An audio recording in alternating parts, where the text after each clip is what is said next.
Human beings who were created to live in awe of God are in grave danger when familiarity causes them to be bored with God.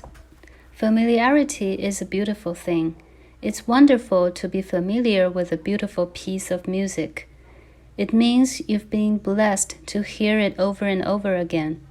It's a blessing to be familiar with roses because it means you have the privilege of having bushes nearby that you can lay your eyes on every day.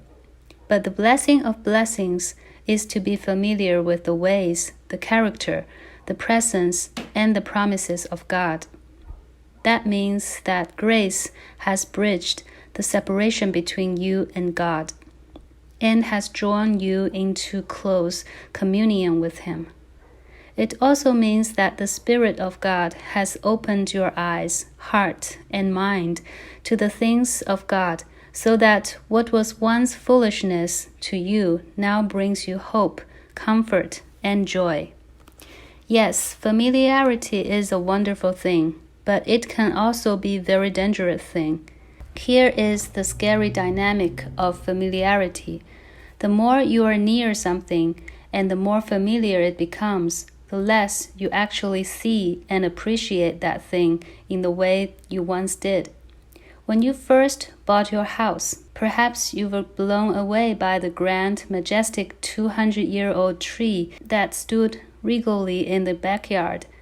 But something has happened as the years have gone by. You don't really see that tree anymore.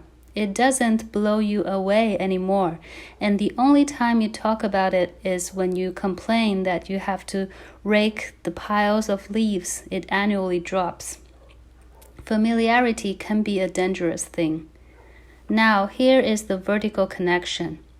Every human being was designed by God to have his hopes, dreams, choices, words, actions, desires, and motivations shaped by a jaw-dropping, heart-controlling, life-shaping awe of God.